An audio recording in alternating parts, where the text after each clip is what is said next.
Nós, a Europa, tem a ver com a Europa, tem a ver consigo. À sexta, uma reflexão sobre a atualidade europeia. Boa tarde, programa Nós, a Europa, hoje com o Marco Teles, do Centro de Informação Europe Direct Madeira. Boa tarde. Boa tarde, Marta. Vamos iniciar com o habitual apelo para que, se tiverem alguma questão a colocar, o dirijam para o e-mail do programa noseuropa@rtp.pt. Feito este apelo ou sugestão, Marco Teles, vamos falar do seminário sobre a política de coesão na região autónoma da Madeira. Sim, foi um evento que decorreu ontem no Mudas, Museu de Arte, na Calheta, e que merece, obviamente, aqui o nosso destaque. Portanto, foi este seminário consistindo na apresentação do programa do PO-SEUR. Para quem está menos familiarizado, portanto, é o programa operacional ligado à sustentabilidade e eficiência no uso de recursos. É, de resto, um dos 16 programas criados no âmbito da Estratégia Portugal 2020, da mesma forma como nós depois temos o nosso Madeira 14-20.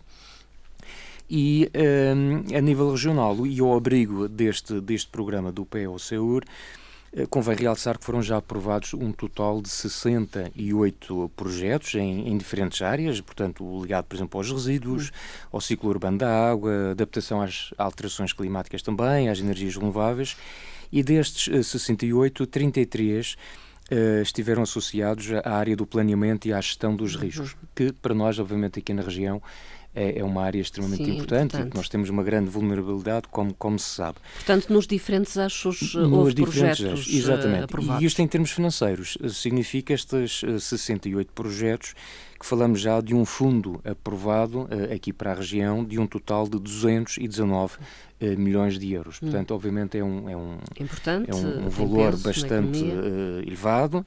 O seminário em si também foi muito interessante porque consistiu de uma forma muito prática a apresentação de projetos que beneficiaram deste fundo do PO-SEUR, 3 projetos regionais e 4 nacionais, que também serviram de alguma forma para uma partilha de experiências e também percebermos como também tudo isto se processa noutros territórios.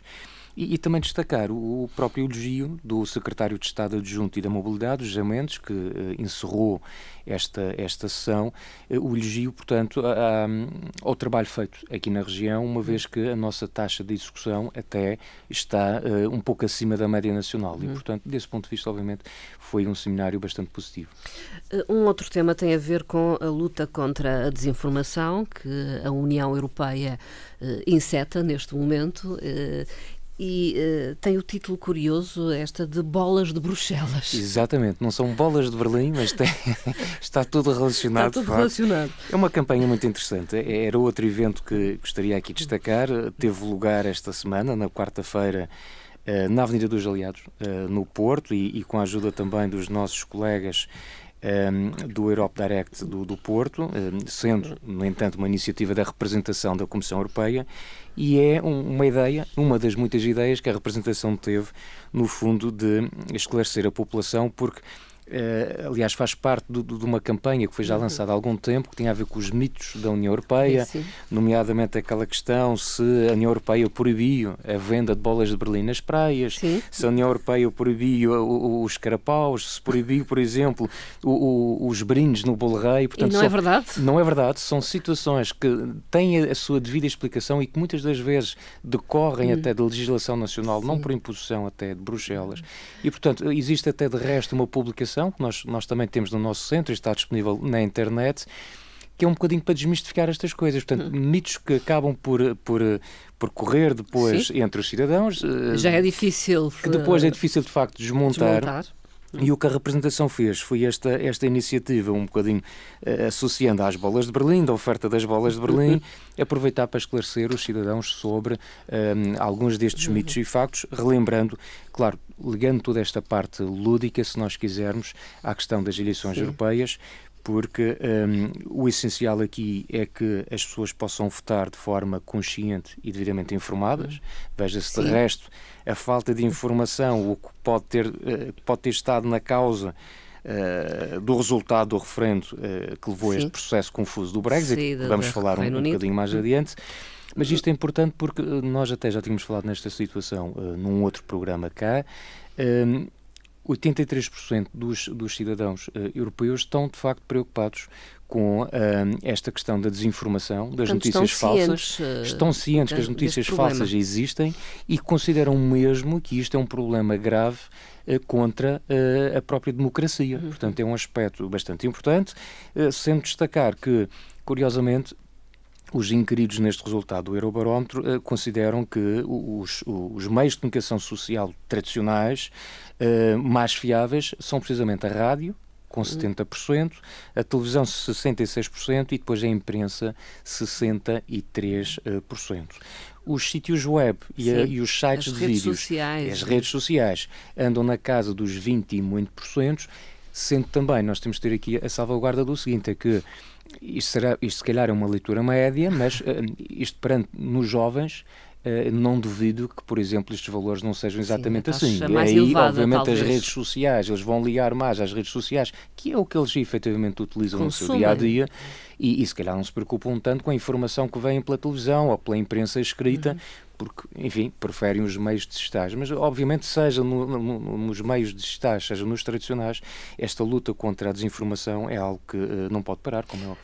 Há inclusive, uma rede europeia de verificação de factos, não é? Sim, lançada, portanto, esta semana. Portanto, é algo também, e aliás, a Comissão tem feito vários apelos junto das grandes estruturas, das grandes empresas da Google, por exemplo, e não só, para ajudar nesta matéria, mas esta é uma situação diferente. Pode-se consultar até na net através do Fact Check EU. Portanto, é uma rede europeia de verificação de factos que analisa declarações de políticos, por exemplo, notícias falsas que possam surgir durante este período de pré-campanha e, inclusivamente, durante a própria campanha. E denuncia-as, O objetivo é realmente desmontar esse tipo de notícia falsa, essa desinformação. Neste momento, esta plataforma tem já incluída, portanto, 19 órgãos de comunicação social. Tem parceiros, então? Tem parceiros, estão distribuídos por 13 países e isto implica também o nosso país está representado através, neste caso, do Observador, uma plataforma que muita gente com certeza conhece e utiliza, e que vai permitir que também, neste fact-check, a gente possa ter a informação em português por via da colaboração desta plataforma portuguesa. E, portanto, é um trabalho, obviamente, meritório, e até convidava realmente a fazer a consulta deste fact-check, porque deparamos às vezes com situações que, numa primeira leitura, achamos que corresponde à verdade e depois vem lá a desmontar toda a informação, dizendo exatamente o que se passa, e às vezes não é bem aquilo que aparece numa primeira abordagem. E, acima de tudo, não é bem aquilo que aparece no título. E, sobretudo, não é bem... Porque, enfim, a Marta também, sendo jornalista, sabe muito bem, eu compreendo que os títulos têm que ser sugestivos, apelativos. O problema é que nós também sabemos que as pessoas têm cada vez menos tempo para ler o resto da notícia. Portanto, leiam os títulos, eventualmente o primeiro parágrafo, e às vezes o título até não está incorreto se lermos a notícia na totalidade. Se ficarmos só pelo título, enfim, pode induzir em erro, podemos não é induzir verdade? em erro, exato. A Comissão Europeia aplicou uma coima à Google, bem significativa, não é? Uma multa pesada, não estamos a falar de valores nada simpáticos, um valor na casa dos 1,4 mil milhões de euros, por violação das regras antitrust da União Europeia. Portanto, a Comissão entende que a Google terá abusado da sua posição dominante no mercado. Essa posição dominante por si só, obviamente, não constitui uma ilegalidade. No entanto, compete às empresas que estão nesta posição dominante uma responsabilidade especial e não abusarem, obviamente, dessa situação, respeitando, no fundo, a concorrência. E, portanto, a Comissão entendeu que desde 2006 a Google tem esta posição dominante no mercado da intermediação da publicidade associada às pesquisas online no espaço económico europeu. E daí ter aplicado esta multa. Aliás, com base nesse estudo feito desde 2006, concluíram que a Google tinha altíssimas cotas de mercado na casa dos 85%, portanto, por aí também de alguma forma já se percebe este domínio da Google. E convém também dizer que esta multa não irá, obviamente, encerrar a Google, porque isto corresponde, só para nós termos ideia, mas esta multa de 1,4 mil milhões de euros corresponde, na verdade, a 1,2% do volume de negócios que a Google teve no ano 2018. Portanto, podemos entender que é uma percentagem... Não é uma gota do oceano, obviamente, mas é importante, obviamente, este gesto, e também é importante dizer que estas coimas que são aplicadas pela União Europeia revertem para o Orçamento Geral da própria União. Portanto, isto é um aspecto importante, porque nós, obviamente, somos todos contribuintes deste espaço e, portanto, estas coimas, na verdade, servem para financiar também, acabam por financiar a própria União Europeia e reduzir os encargos que acabam por pesar sobre todos nós, contribuintes do projeto. E sim, vamos falar do Brexit, não é? Bom, últimos desenvolvimentos. Últimos desenvolvimentos. Eu confesso que já tenho alguma dificuldade em acompanhar este processo. Em falar sobre o assunto. Todos os dias há uma novidade, não é? Pois, o problema é esse, é que sendo certo que existem algumas novidades, na verdade, em termos práticos, tudo nós está depois na mesma. Pensamos no assunto e chegamos à conclusão que estamos na mesma.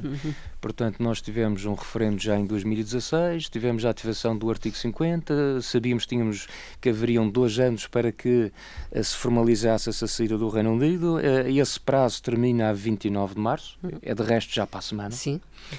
E depois tivemos esta situação, obviamente, caricata, que seria até cómica, se não fosse trágica, portanto, mas que é ver o Parlamento Britânico completamente desorientado e uma Primeira-Ministra completamente fragilizada na sua posição, sem estratégia, sem alternativas, sem uma maioria para poder ratificar este acordo. E, como se sabe, o acordo foi apresentado.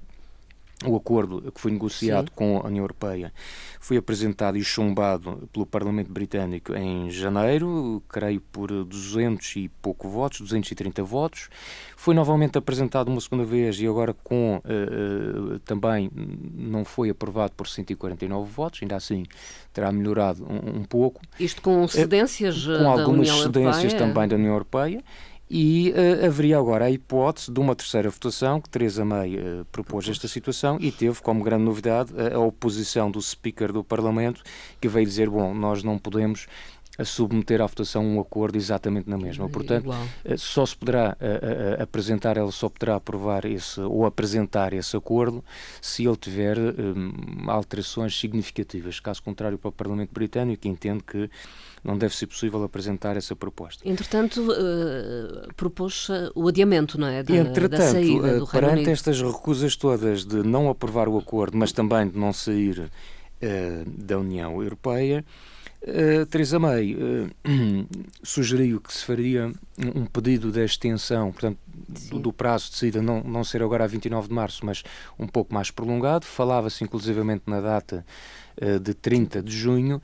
E no Conselho Europeu que está a decorrer, que iniciou-se ontem e, portanto, continua no dia de hoje, a posição dos Estados-membros, isto é, muito honestamente, creio que a parte mais positiva de tudo isto é que, uma vez mais, notou-se que há união nos restantes 27 Estados-membros. Portanto, uma posição, aliás, a aprovação de qualquer alteração tem que ser mesmo por unanimidade, mas os Estados-membros estão de acordo e, então, a cedência que está a ser feita é que vamos esticar este prazo, não termina, portanto, a 29 de março, mas vai até 12 de abril. Poderá ir um pouco mais longe, poderá ir até 22 de maio, mas isso ficou claro, quer por parte do Conselho, do Presidente do Conselho, Donald Tusk, como também do Presidente da Comissão Europeia, dizendo que a União Europeia, os parceiros, concordam com esta extensão do período de saída até 22 de maio, mas para isso a Theresa May terá que ratificar o acordo no Parlamento Britânico. Portanto, o acordo tem que ser aprovado pelo Parlamento Britânico. O acordo tem que ser aprovado para poder beneficiar desta data de 22 de maio. Caso contrário, tem que até o dia 12 de abril, que é o limite também para a apresentação de listas e candidatos para as eleições europeias, porque também coloca-se esta situação.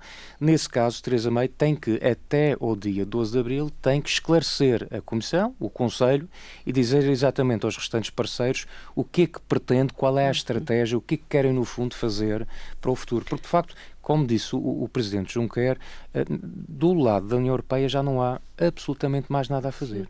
O acordo já foi negociado, já houve algumas cedências, inclusivamente o tal problema que May teria, que era, bom, mas como é que eu vou apresentar pela terceira vez a proposta, de certa forma está ultrapassado, creio eu, para este último encontro que houve em Estrasburgo de Theresa May com o Presidente da Comissão, no dia 11 de março, e que lhe trouxe aqui alguns elementos adicionais que ela pode juntar, no fundo, ao acordo como um terceiro acordo ligeiramente diferente daquele que ela terá apresentado no passado. O importante é que tudo isto aconteça antes das eleições de maio para exatamente, o Parlamento porque Europeu. Depois é uma situação absolutamente caricata, e isto aqui é toda a imprevisibilidade do processo, que é...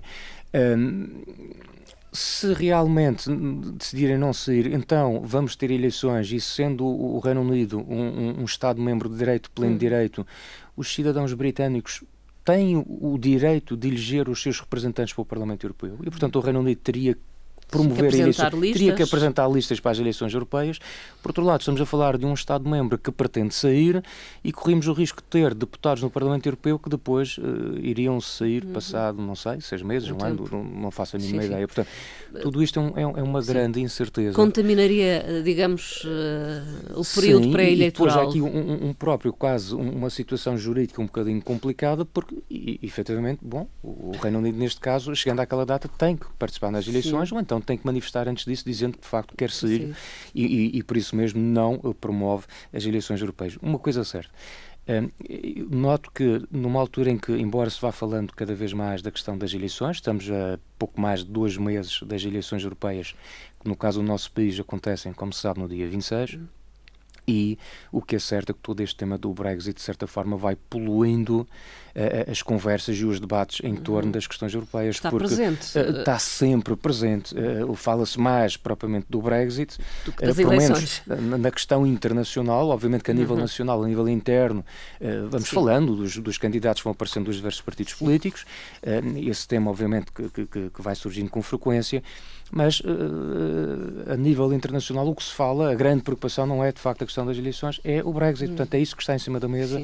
E as discussões giram sempre à volta deste tema e, obviamente, também não vamos ser ingênuos. Claro que todo este processo decorre, enfim, nasceu das circunstâncias que sabemos em que aconteceu em 2016, decorrendo de um referendo, de uma situação, de algumas situações, alguma desinformação, e o que é certo é que realmente os políticos saem desta situação um bocadinho fragilizados, saem também muitas das vezes as instituições que eles representam, porque obviamente o que se tem assistido aqui, e eu estou a pensar especificamente no caso britânico, E há descredibilização afirmações que são feitas no Parlamento a dizer que eu vou pedir uma extensão num período prolongado, e depois no dia a seguir vou dizer eu não vou pedir porque afinal 3 meses apenas chega. Portanto, dá-se o dito por não dito e muda-se de opinião muito rapidamente, e isso obviamente não é nada bom e não dá